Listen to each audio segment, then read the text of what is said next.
Subscribe now and press the bell icon. Never miss an update.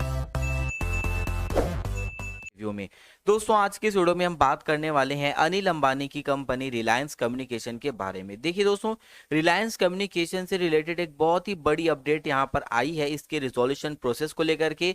साथ ही साथ दोस्तों यहां पर अनिल अंबानी से जुड़ी हुई कुछ बड़ी अपडेट हमें देखने को मिलती है, जिससे दोस्तों यहां पर ये पता चलता है कि आने वाला जो साल है 2022, जो कि दोस्तों अनिल अंबानी के लिए काफी ज्यादा मुश्किल से भरा हो सकता है रिलायंस कम्युनिकेशन में। क्योंकि दोस्तों यहां पर बताया जा रहा है कि जिस तरीके से रिजोल्यूशन प्रोसेस यहां पर चल रही थी रिलायंस कम्युनिकेशन में, इसमें काफी सारी कुछ दिक्कतें हमें देखने को मिल सकती है। और जैसे कि दोस्तों यहां पर से जो एसेट्स की बोलियां यहां पर हमें देखने को मिली थी यूवीएआरसीएल से, और यहां पर अगर हम बात करें तो रिलायंस जियो ने भी इनके टावर एसेट्स के लिए यहां पर बोलियां लगाई थी। तो देखने वाली बात यह है कि क्या इन सारी चीजों को मंजूरी मिल जाएगी क्रेडिटर्स कमेटी के द्वारा या बैंकरप्सी कोर्ट के द्वारा, क्योंकि दोस्तों ये मामला काफी टाइम से फंसा हुआ है रिलायंस कम्युनिकेशन में। और इन्हीं सब अपडेट को दोस्तों आज की इस वीडियो में जानने वाले हैं।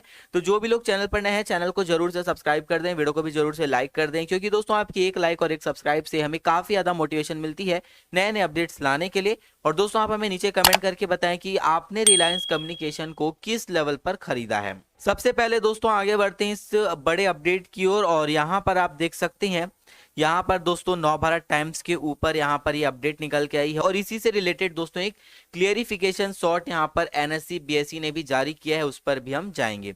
यहाँ पर देखिए सबसे पहले बता दिया गया है कि नए साल में अनिल अंबानी को बढ़ सकती है मुश्किलें। और यहाँ पर क्यों मुश्किलें बढ़ेगी, तो यहाँ पर देखिए यहाँ पर दिया गया है कर्ज में डूबे उद्योगपति अनिल अंबानी की नए साल में मुश्किलें बढ़ सकती है। उनकी कंपनी रिलायंस कम्युनिकेशन की दिवालिया प्रक्रिया में एक और अड़चन आ सकती है। दरअसल state bank of India, union bank of India और इंडियन ओवरसीज बैंक ने आरकॉम और उसकी दो सहयोगी कंपनी रिलायंस टेलीकॉम और रिलायंस इंफ्राटेल, देखिए आरकॉम और उसकी जो सब्सिडरी कंपनी है रिलायंस टेलीकॉम और रिलायंस इंफ्राटेल के अकाउंट को पिछले हफ्ते फ्रॉड के तौर पर क्लासिफाई किया था। अब दोस्तों किसी भी बैंक के द्वारा फ्रॉड के तौर पर क्लासिफाई करना यानी कि टोटल इन्वेस्टमेंट उनकी बंद हो जाना। सूत्रों ने यह जानकारी दी है कि एक सूत्र ने कहा कि बैंक इन कंपनियों के खिलाफ गहन जांच की तैयारी में है। और इसी तरह की काफी कुछ चीजें दोस्तों आपको देखने को मिलेगी आरकॉम से रिलेटेड। जैसे कि मैंने आपको पहले ही बताया कि कोर्ट कचहरी का जो केस है आरकॉम के ऊपर वो काफी ज्यादा पेचीदा होता जा रहा है। आरकॉम के लिए रिलायंस जियो इन्फोकॉम और UV asset reconstruction company limited ने बोली लगाई है, क्योंकि जैसे कि मैंने आपको पहले ही बताया कि जियो इंफ्राटेल और यहाँ पर से रिलायंस यानी कि यूवीएआरसीएल ने दो कंपनी ने यहाँ पर बोली लगाई है इनके एसेट्स को लेकर के।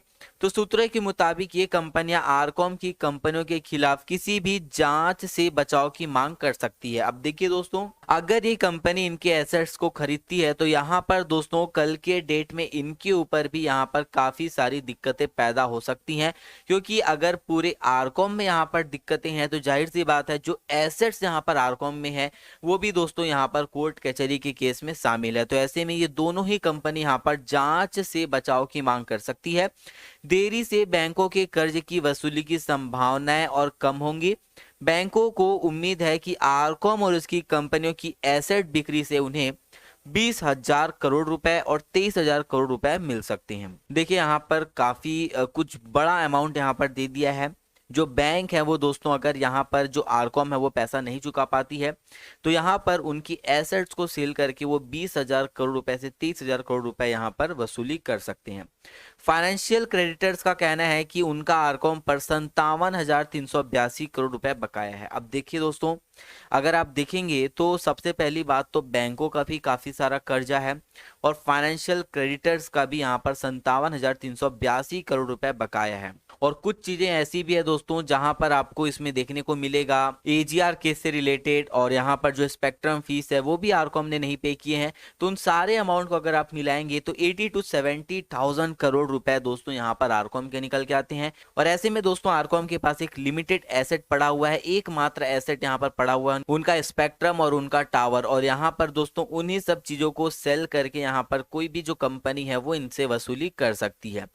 इसके बाद देखिए नीचे की ओर यहाँ पर बताया गया है बैंकरों की चिंता है मामले की जानकारी रखने वाले एक बैंक अधिकारी ने बताया कि बैंकों को इन अकाउंट में अपना कर्ज के लिए अगली 4 तिमाहियों में फुल प्रोविजन करना पड़ेगा। साथ ही उन्हें यह फैसला भी करना होगा कि वे इस मामले को जांच एजेंसियों को सौंपना चाहते हैं या नहीं। बैंकरों की यह चिंता यह है कि अगर इस मामले में जांच होती है तो इससे रिकवरी प्रोसेस में देरी हो सकती है। तो यहाँ पर आप देख सकते हैं रिकवरी प्रोसेस में जो है देरी यहाँ पर बताई जा रही है, बैंकरों को यही चिंता है। और इसके बाद 1 साल पहले फॉरेंसिक ऑडिट में अनिल अंबानी की अगुवाई वाले रिलायंस ग्रुप की कंपनियों में 5,500 करोड़ रुपए के संदिग्ध लेन देन का पता चला था। देख सकते हैं रिलायंस ग्रुप की कंपनियों में 5,500 करोड़ रुपए के संदिग्ध लेन देन का पता चला है फॉरेंसिक ऑडिट में। इस बारे में बैंकों आरकॉम, जियो और यूवीआरसीएल ने ईटी के सवालों का जवाब नहीं दिया है। दिवालिया प्रक्रिया के लिए आवेदन करते समय आरकॉम पर 46,000 करोड़ रुपए का कर्ज था। 53 फाइनेंशियल क्रेडिटर्स ने 57,382 करोड़ रुपए कर्ज का दावा किया है, जिसमें से 49,224 करोड़ रुपए का रिजोल्यूशन प्रोफेशनल ने स्वीकार किया है। तो इस चीज को आपको ध्यान में रखना है। देखिए काफी कुछ जो केस है दोस्तों वो अभी भी दबा हुआ है, वो बाहर नहीं आ रहा है, क्योंकि अगर आप देखेंगे तो 5,500 करोड़ रुपए की मंजूरी यहाँ पर कहाँ से मिली आरकॉम को, ये भी काफी ज्यादा चौंकाने वाली बात है। जियो से झटका तो ऑलरेडी इन्हें मिला हुआ है। बढ़ते कर्ज और घाटे के कारण आरकॉम को 2017 में अपना वायरलेस ऑपरेशन बंद करना पड़ा था, क्योंकि जियो जो है काफी सस्ते प्लान लेकर आ गई थी। सितंबर 2016 में टेलीकॉम सेक्टर में जियो की धमाकेदार एंट्री से आरकॉम को तगड़ा झटका लगा था। रेगुलेटरी टकराव के कारण देरी से कंपनी की एसेट वैल्यू में 10% की अधिक से कमी आई है। रिलायंस इंडस्ट्रीज ने company Reliance digital platform and project services ने रिलायंस इंफ्राटेल के टावर एसेट्स को 4,975 करोड़ रुपए में खरीदने का प्रस्ताव रखा है, जिसे बैंकरप्सी कोर्ट ने मंजूरी दे दी है। तो यहाँ पर देख सकते हैं बताया गया है कि रिलायंस जियो ने यहाँ पर इनके टावर एसेट्स को 4,975 करोड़ रुपए में खरीदने का प्रस्ताव रखा है।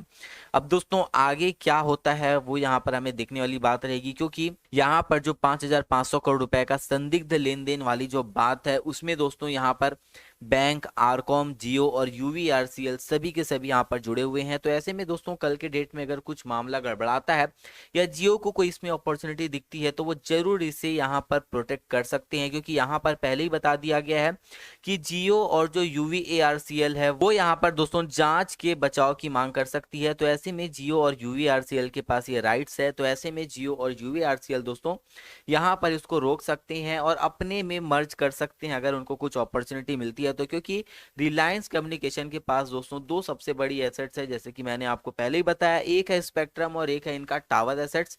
तो यहाँ पर कुछ भी बड़ा गेम हो सकता है। और सबसे अच्छी बात तो दोस्तों रिलायंस कम्युनिकेशन में मैं आपको यही कहूंगा कि फिलहाल इसमें से दूर रहें, क्योंकि यहाँ पर कल के डेट में कंपनी बंद भी हो सकती है और कल के डेट में दोस्तों कंपनी चल भी पड़ सकती है, क्योंकि इसमें हाथ है मुकेश अंबानी का, जियो का भी हाथ यहाँ पर आपको देखने को मिलेगा। तभी दोस्तों वो इनके टावर एसेट्स में यहाँ पर दिलचस्पी ले रहे हैं। तो लॉन्ग टर्म में काफी ज्यादा रिस्की नजर आता है। पैनी स्टॉक तो ऑलरेडी ये कंपनी है ही है, तो यहाँ पर आपको जरूरत है लॉन्ग टर्म पर पेशेंस के साथ बने रहने की। तो जो भी लोग इसमें सेफ एंड सिक्योर रिटर्न पाना चाहते हैं वो बिल्कुल इस कंपनी से दोस्तों दूर रहें। और भी काफी सारी अच्छी कंपनी है, आप उसमें इन्वेस्टमेंट कर सकते हैं। रिलायंस कम्युनिकेशन दोस्तों ऐसे के लिए नहीं है, ये पैनी स्टॉक है। अगर चल गया तो बहुत ही शानदार रिटर्न बना के दे सकता है, अगर नहीं चला तो पूरा पैसा आपका बर्बाद भी कर सकता है। चीजों को ध्यान में रखिए। एनएसई रिपोर्ट की और अगर हम बात करें तो आज के दिन का जो वॉल्यूम है आप देख सकते हैं 5,01,85,000 शेयर यहाँ पर ट्रेड हो रहे थे और यहाँ पर 1,76,11,000 शेयर दोस्तों यहाँ पर डिलीवरी बेस में उठाए गए हैं। तो डिलीवरी परसेंटेज जो निकल के आती है 35% की है। स्टॉक का प्राइस आप देख सकते हैं 3 रुपए 80 पैसे का है, 1.30% की गिरावट बनी हुई थी। हाई बनाया था 3 रुपए 95 पैसे का, लो गया है 3 रुपए 75 पैसे का, ओपन हुआ था 3 रुपए 90 पैसे में, यानी कि हाइयर लेवल पर ओपन हुआ और खबर आने के बाद स्टॉक में अच्छी खासी गिरावट हमें देखने को मिल रही है। तो बिल्कुल से इन सारी चीजों का ध्यान में रखें। तो चलिए दोस्तों मिलते हैं नेक्स्ट वीडियो में। अगर आपको वीडियो अच्छी लगी हो तो वीडियो को जोर से लाइक कर दें, चैनल को भी जोर से सब्सक्राइब कर दें, क्योंकि दोस्तों हम इसी तरह से शेयर मार्केट से जुड़ी जानकारी और लेटेस्ट अपडेट आप सबके लिए लाते रहते हैं।